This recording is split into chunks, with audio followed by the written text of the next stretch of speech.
Olá, seja bem-vindo ao Ler nas Ilhas, nosso programa sobre livros e literatura aqui na sua televisão pública. Recebemos hoje a escritora cabo-verdiana Madalena Brito Neves. Na verdade, ela é que nos recebe na sua casa, por isso, doutora Madalena Neves, muito obrigado por nos acolher e por ter aceito o convite para falarmos um pouco sobre a sua escrita, sobre a literatura destas ilhas que tanto canta nas suas obras. Obrigada por esta oportunidade. Eu agradeço à televisão e ao programa Ler nas Ilhas, ao jornalista, por este momento de conversa e de partilha sobre a minha escrita. Exatamente. É uma personalidade já conhecida entre nós, noutras lides, não é? Já foi ministra, já foi embaixadora. Só recentemente, em 2017, é que deu as caras, digamos assim, nestas andanças da literatura. Como é que as letras aparecem na sua vida, na vida de uma economista? Acho que sempre esteve presente a escrita na minha vida. A leitura, principalmente, sempre fui amante dos livros, desde a infância, a adolescência. Tive a sorte de ter uma professora de português que nos incentivava à leitura, a professora e escritora Carlota de Barros, que foi minha professora no liceu e que nos convidava à leitura, disponibilizava os livros e desde cedo me apaixonei pelos livros. Lia tudo o que me passava pela frente, jornais, revistas, readers, que um dos meus tios recebia em São Vicente, as revistas de avião, do Sal, depois, mais tarde, já romances, mas sem distinção. E sempre gostei também de partilhar com o papel as sensações, como eu costumo dizer. Mas agora dá a público, portanto, dá a estampa dos livros, né? A publicação, sim, a publicação. Só agora que está reformada, não é? A publicação, é por causa do tempo? Em 2017 ainda estava a trabalhar, foi depois de regressar de Portugal, mas os trabalhos já, alguns tinham sido publicados em jornais. O jornal Horizonte, por exemplo, publicou um poema meu dedicado aos 30 anos da independência, que está no primeiro livro, Flor de Basalto, Alvorada 30, que canta o percurso de Cabo Verde, desde a independência, desde a descoberta até aos 30 anos de independência.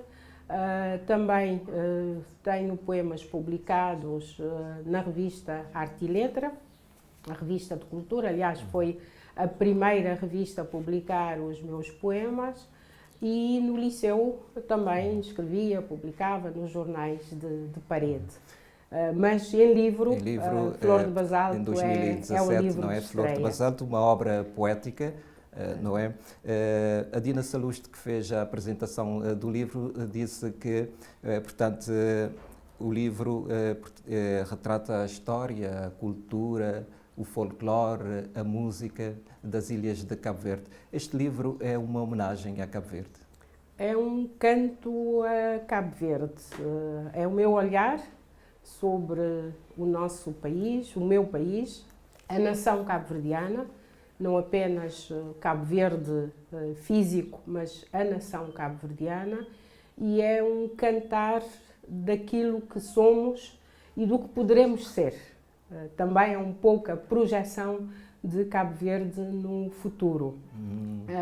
Um olhar sobre a beleza de cada uma das ilhas, de cada pedacinho de Cabo Verde, e é também um pouco a minha identidade. Começo o livro com o poema Flor de Basalto, sou filha da Flor de Basalto, em homenagem à minha mãe e a Cabo Verde, à mãe e à mátria, e é um cantar daquilo que nós temos de melhor em Cabo Verde, da força da nossa cultura, da beleza do nosso castanho, das montanhas, das ribeiras e das conquistas. que este país vai fazendo ao longo da sua história. E a doutora Madalena Neves conhece profundamente Cabo Verde, as funções que desempenhou no governo permitiram-lhe conhecer o país. Tive esta oportunidade real. E esta felicidade de conhecer cada recanto de Cabo Verde. Eu costumo dizer que andei este país passo a passo. Todos os recantos, desde Planalto Norte, Monte Gordo, Serra Malagueta, Pico da Cruz, as Salinas, Covoada, mais do que uma vez. Portanto, andei Cabo Verde passo a passo e conheço todos os recantos. E isto marcou-me muito. E há muitos poemas que foram escritos a quente, sob o efeito da emoção e do impacto de cada cantinho de Cabo Verde. Exatamente. Mas também pude conviver com a diáspora cabo-verdiana, numa das maiores comunidades. É como disse, a nação cabo-verdiana e não propriamente só as ilhas estão aqui. Esta força que, para mim, ainda não é valorizada suficientemente. É a nossa força, a nação no seu todo. Temos um tratamento muito utilitário da nação. Quando temos aí uma força que poderíamos mobilizar para fazer aquilo que fez de início. Foi a nação que ajudou a criar o país. Exatamente. Portanto, E dedica um poema algo... a cada uma das ilhas, dedica um poema e alguns municípios. Notei que coloca sob o mesmo título Sal e São Nicolau. Porquê? É a identidade. Eu nasci no Sal, mas os meus pais são de São Nicolau. E então eu sou um pouco das duas ilhas. E também a minha infância, a adolescência, foi passada entre Sal, São Vicente e São Nicolau. Portanto, eu com 9 anos saí do Sal para ir estudar. A minha mãe foi connosco, com os filhos, para São Vicente, mas as férias eram divididas entre São Nicolau e Sal. A minha avó ainda estava em São Nicolau, portanto tenho esta vivência desde pequenina. E aí com mesmo essas duas ilhas, o marco, é a identidade. Não quis separá-las, não dá para separar. Não dá para separar. Jorge Tolentino diz uma coisa bonita aqui no prefácio do livro, eu vou citar. Ele diz assim: os versos são como que esculpidos, calmamente esculpidos, dir-se-ia numa busca da compaginação estética com o ofício do vento no basalto das ilhas. Dedica, portanto, muito tempo a cada poema. Isto é importante para si que o poema combina na harmonia o significado e o lirismo? Acho que na minha escrita as palavras dão corpo a algo que vem primeiro, que é a música.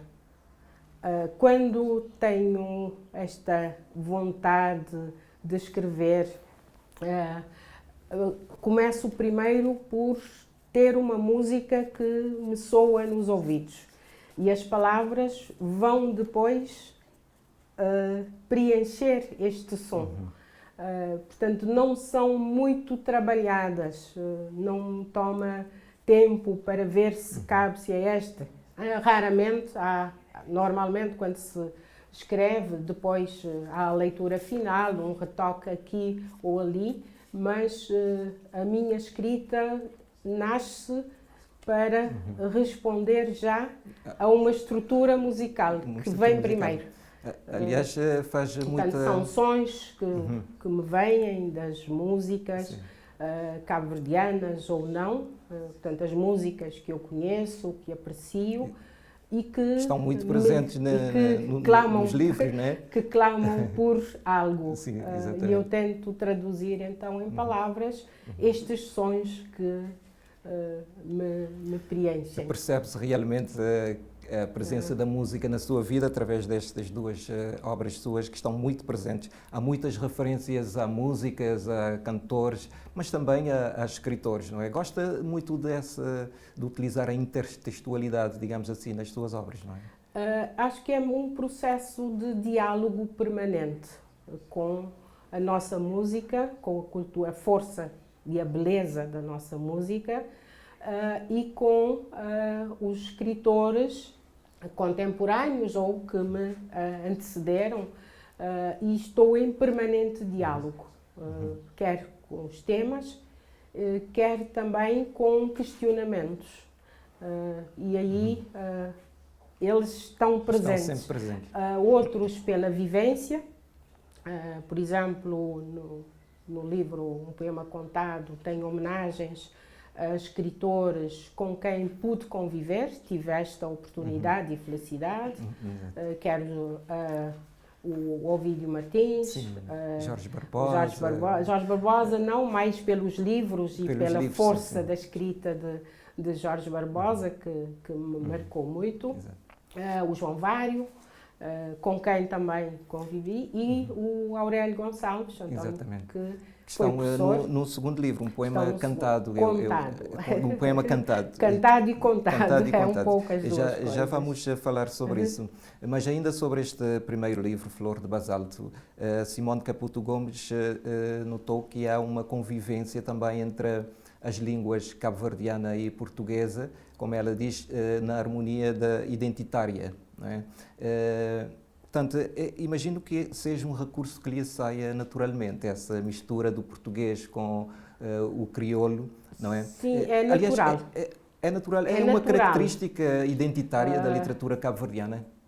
Acho que sim. A maior parte dos escritores faz recurso à sua língua materna, mas no meu caso concreto é o estado da emoção.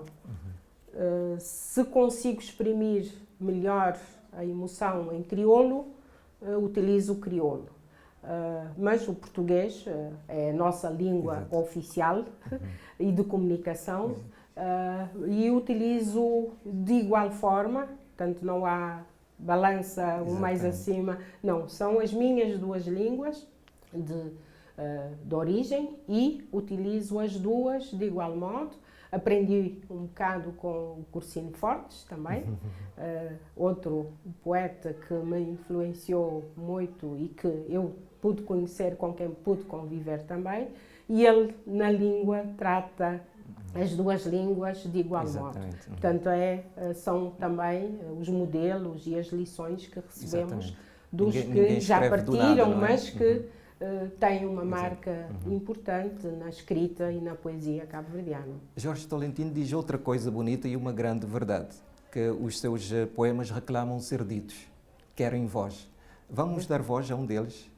Qual é o poema que poderia escolher para ler, por gentileza? Tá bem, para também brindarmos o telespectador com... Vamos dar voz a uma ilha não conhecida, Santa Luzia? Santa Luzia. Portanto, vamos convidar os telespectadores para esta visita e para este conhecimento com Santa Luzia. Santa Luzia, montes guardando a minha nudez de filha única, matiz de santa. Monstro do Atlântico engolindo a areia à procura de descanso nas dunas enfeitadas de plumas, que contam histórias da irmã Varandinha.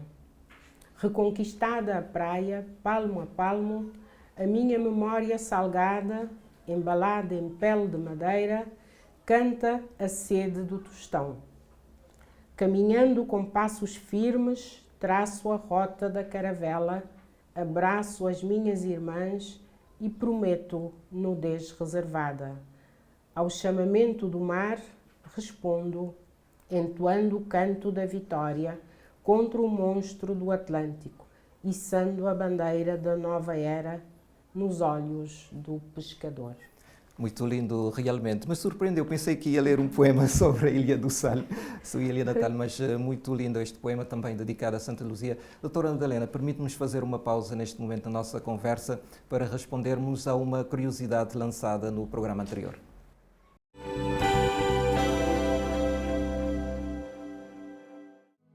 Havíamos perguntado qual é o livro mais traduzido em todo o mundo. Certamente deve ter respondido que é a Bíblia. Realmente, a Bíblia, o primeiro livro impresso, é comumente apontado como o livro mais vendido e traduzido em todo o mundo. Mas se falarmos de livros não religiosos, os da história para crianças aparecem no topo das listas de livros mais traduzidos. A lista é longa, vamos apontar apenas 2 exemplos. O Pequeno Príncipe, do escritor francês Antoine de Saint-Exupéry, lidera entre os livros mais traduzidos, sendo traduzido para mais de 380 idiomas e tendo vendido mais de 140 milhões de cópias. Depois segue-se As Aventuras de Pinóquio, escrito originalmente em italiano por Carlo Collodi. O livro sobre a história do pequeno menino de madeira que tem o hábito de mentir já foi traduzido em mais de 260 idiomas desde que foi publicado em 1883.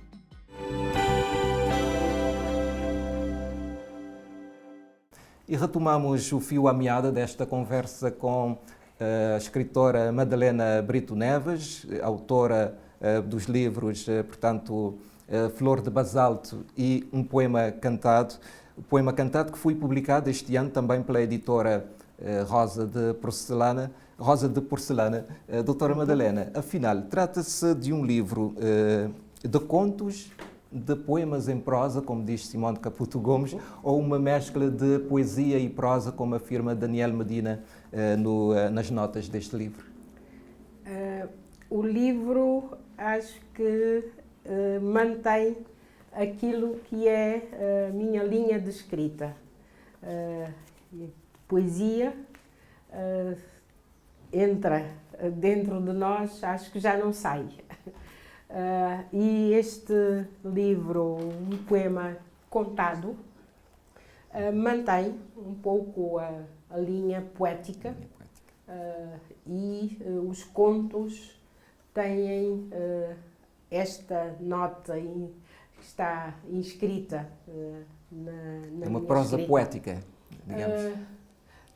Não sei se será prosa poética, se será um canto à escrita e também contando em poesia aquilo que são vivências e dando voz aos personagens e principalmente às personagens que estão nos textos selecionados para integrarem este segundo livro. Então dá razão a Simone Caputo Gomes que diz que, portanto, ela vê neste livro a continuação de um projeto de poesia. Disse há pouco que não é a sua linha é poesia. Há muitas semelhanças realmente com o primeiro livro, que é uma obra poética. Nós percebemos as semelhanças no lirismo, nas referências multiculturais, no louvor às ilhas, também, portanto, na mistura do crioulo com o português. Podemos dizer que é o definir de uma estética literária sua? Acho que para escrever eu tento partilhar um pouco as vivências, o contexto, portanto, o meu país, mas o conhecimento também, quer de literatura, quer do mundo por onde pude passar. E inserir um pouco esta partilha na escrita. Um poema contado, como eu disse, começa com tem um conto primeiro que é um poema, que é dedicado à Gota minha de mel ilha, em cristal de sal. Sim, Gota de mel num cristal de de sal, que é a imagem poética da minha ilha, o Sal, a ilha onde eu nasci. Portanto, é um livro de memórias também, não é? De percurso, talvez, e de registros que ficaram, de momentos.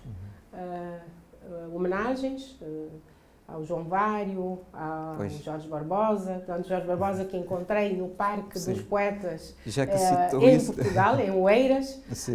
E é uma imagem que marca. Mesmo está lá a estátua do Jorge Barbosa no Parque dos Poetas e, portanto, eu registrei esse momento do meu contacto e do encontro com Jorge Barbosa nesse parque, mas fazendo a ponte com os poemas dele. O João Vário também, um dos pensadores, escritores, dos que nós temos aqui, com quem eu pude conviver de perto, era amigo do meu marido, nosso amigo, e falamos e trocamos impressões sobre a escrita, sobre a poesia. Portanto, é uma homenagem também à pessoa em si, não apenas ao escritor, mas a esse cabo-verdiano, conhecido internacionalmente, o Ovidio Martins, também, que foi nosso vizinho aqui, perto. Portanto, o António Aurélio Gonçalves, com quem partilhei a sala de professores da Escola Técnica, eu jovem professora, ele já professor, e tínhamos uma hora vazia, portanto, a hora vazia em comum. Exato. E ele falava... Está mencionado aqui no texto. E ele falava da escrita dele, portanto, partilhar as personagens e aquilo que estava a escrever. E eu estou a ver aqui Pazarga, portanto, também com Manuel... sim, aí é o Jorge Barbosa, é um artifício da escrita, porque no poema... Eu ia dizer Manuel Bandeira, que também faz referência aqui no livro, por associação a Jorge Barbosa. Por associação, mas Jorge Barbosa escreve e diz que queria conhecer Brasil. Pois. Mas o que eu faço na escrita é trazer... O Bandeira decide vir a Cabo Verde. Ele decide. Portanto, este é o poder da escrita e da imaginação. Mas só que segue, mais uma vez, uma música. Portanto, o texto está escrito ao som da música Resposta com o Segredo do Mar. Ele diz assim, a resposta de Manuel Bandeira: já não vou para Pazárgada, vou sim embarcar para a tua terra, vou conhecer a tua terra. Esse Cabo Verde que tanto se parece com o meu Brasil, esse Cabo Verde que tanto amas, não é? Portanto, há aqui uma inversão. Agora, portanto, não é Jorge Barbosa que vai para Pazarga de Manuel Bandeira, mas ele é que vem para Cabo Verde. Ele vem para Cabo Verde para conhecer este pequeno brasilinho, como a Cesária cantou. Exato. Portanto, neste momento discute-se muito a questão da insularidade e da universalidade na literatura cabo-verdiana. Pergunto, a insularidade, isto é, as nossas referências telúricas, servem de ponte para que a nossa literatura alcance a universalidade? Eu acho que nós estamos, como diz o nosso escritor e poeta Osvaldo Osório, o nosso decano, homenageado há poucos dias, nós somos as ilhas do meio do mundo. E sempre estivemos. Sempre, desde a nossa história, do começo, sempre estivemos no centro do mundo. E nascemos universais, como país. E se nascemos universais como nação e como país, nós de certeza que estaremos também com a nossa literatura, também a fazer as pontes. Portanto, essa discussão acho que deve ser aprofundada. Há agora debates que estão a iniciar para mostrar todo o papel de Cabo Verde no nascimento da criolidade. Da criolidade. Por acaso tem um poema que não está no livro, que é agora mais recente, que é Mar Crioulo, e termina exatamente com a criolidade. Que é isso, nasce universal. É a nossa deusa. A criolidade é a nossa deusa e nasce universal. E a nossa literatura faz as pontes. E vou citar também um outro texto do caderno terceiro, que começa assim: na matriarca descalça, sem medo do eu que abraça o mar, levando ao vento um arquipélago de paixão. No mar que corre nas veias da loucura, que serrano há de conhecer um dia, no dia em que a estrelinha dançar e ao dançar contar a história das tuas noites na morna azul nos olhos de ver o mar. Portanto, aqui faz clara referência às escritoras Vera Duarte e Dina Salust e às suas obras, São escritoras que têm uma escrita marcadamente, digamos, feminista, não é? Muito diferente da sua, mas também advoga Será? esta causa. Não? Será? Não tão explícito, mas fazendo, neste texto percebe-se, né, que aqui invoca as mulheres da nossa literatura, portanto, se calhar a pergunta é de outra forma. Junta-se a este clamor para, digamos, para os direitos das mulheres. Ainda é preciso lutar em Cabo Verde por os direitos das mulheres? Acho que é fundamental que esta temática se mantenha viva na agenda, particularmente com os últimos acontecimentos, os últimos anos, que estão a deitar por terra ganhos de quase décadas, Assim? meio século. Há retrocessos graves e que podem pôr em causa ganhos já alcançados. Está a falar designadamente? Estou a falar do mundo de uma forma geral. Mundo de uma forma geral. De uma forma geral, e esta questão da igualdade e da equidade pode conhecer retrocessos. Mas nunca as mulheres tinham tido tanto, digamos, direito, não é? Hoje em dia as mulheres têm mais reconhecimento maior nas leis. Nas leis, sim. Mas retomando um pouco esta parte do livro, é um exaltar da beleza da escrita no feminino. Exato. Aquilo que é o belo, porque aquilo é onde mora a beleza.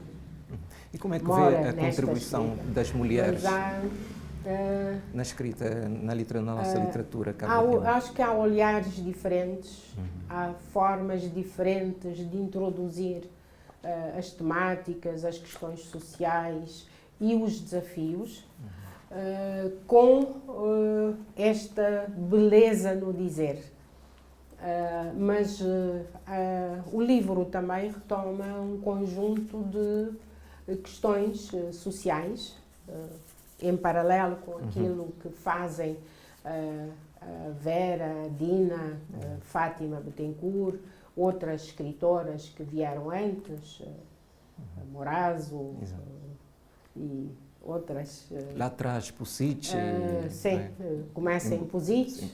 Exato. E vamos, Margarida Mascarenhas e Orlando Amarilis. Portanto, a questão central é voz e vez. Das mulheres. Voz e vez. Mas as temáticas estão aí também no poema contado. Por exemplo, o conto Nina introduz um tema que é não só a comunicação diferente, sem utilizar palavras, porque a Nina é surda-muda, nasceu assim, é surda-muda, mas consegue impor a sua vontade e introduz um tema que é o casamento precoce e arranjado. Ora, hoje em dia, anualmente, mais de 12 milhões de crianças são obrigadas a contrair matrimónio.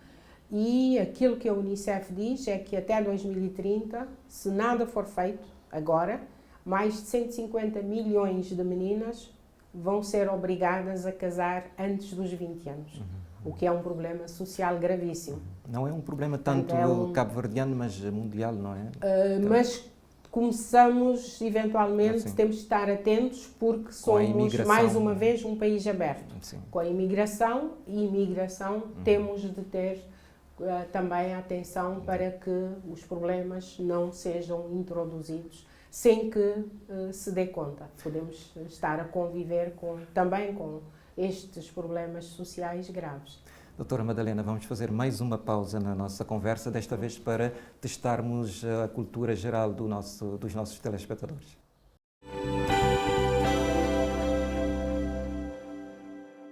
Sabe qual é tido como o primeiro livro já escrito?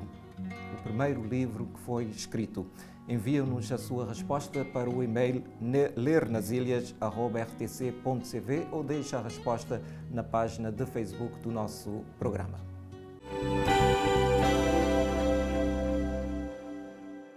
Estamos na reta final deste programa com a escritora cabo-verdiana Madalena Brito Neves. Doutora Madalena, está neste momento a escrever um outro livro? Tenho algo escrito. Bom, este livro resulta de uma seleção de textos. Portanto, há mais contos desta natureza, ou cantos, mas estou a trabalhar em várias frentes, diria. Uma frente que eu quero também iniciar, talvez já no início do próximo ano, será para um público infanto-juvenil, mas numa perspectiva pedagógica, aproveitando um pouco a minha experiência, vivência na área do ambiente e promover as belezas e as riquezas de Cabo Verde. Portanto, estou a trabalhar os parques naturais numa perspectiva de crianças e adolescentes. A literatura infanto-juvenil ainda é muito pouco desenvolvida no nosso país, não é? Sim. Mas vai ganhando já... Acho que está a crescer. Está a crescer, está a ganhar também algum fôlego, mas é uma área onde penso que se deve investir e trabalhar. Portanto, já comecei com Monte Gordo, aliás está na minha página do Facebook. Será uma atividade mais interativa com crianças, onde eles fazem atividades, representam as espécies e tomam consciência da importância, da beleza e da necessidade da sua preservação. Portanto, vai ser nesta linha um pouco apanhar as ilhas. Já agora, como é que vê as políticas públicas, digamos, nesta área da literatura e da leitura? Acho que precisamos de trabalhar esta área como uma área de inclusão e de mais consensualização de todos e trabalhar com todos. E é preciso que também os escritores, escritoras, amantes dos livros participem nesta mobilização geral, com a sua disponibilidade, primeiro, para participar nas escolas, com jovens, com os professores, em campanhas de leitura e de promoção do livro, mas também em termos de se poder ter um quadro claro de financiamento. Mas acho que há outro espaço que é quase inexistência de prémios hoje em dia, que é um estímulo para quem escreve poder participar de concursos. Muitos são criados e depois acabam por desaparecer, não é? Os que existiam estão, pelo menos, estão numa fase de pausa prolongada. Mas se, por exemplo, as câmaras municipais introduzirem ou entrarem neste campo com prémios específicos para... exemplo do fogo, não é? São 22 câmaras, só aí teríamos já um mercado importante.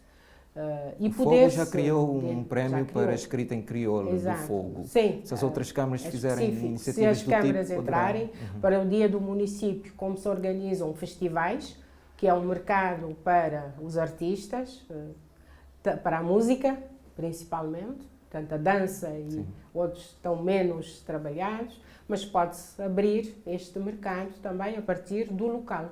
É uma boa sugestão que espero que dos, os autarcas estejam a nos ver para também... Mas também organizarem festivais municipais e abrir esse debate e criar parcerias, alianças para o financiamento de livros e de edição, porque não é fácil, nem para quem escreve, nem para quem edita. Imagino que para si tenha sido mais fácil, já tem um nome já, nem por isso. Nem por isso, é sempre um exercício muito trabalhoso, conseguir trazer estas crianças para a luz do dia é sempre um exercício que custa. Doutora Madalena, e já no finalzinho mesmo do nosso programa, que sugestões de leitura que nos pode deixar? Eu deixaria, já agora, só uma questão. Aqui temos a UCLA, que tem esta publicação, que foi escrito quando estávamos fechados, que é sobre a pandemia. Portanto, é uma coletânea de textos sobre a pandemia e olhares sobre a pandemia. Mas portanto, eu participei, é uma coletânea, mas a minha sugestão de leitura é da escritora Fátima Bettencourt, Sonhos e Desvarios.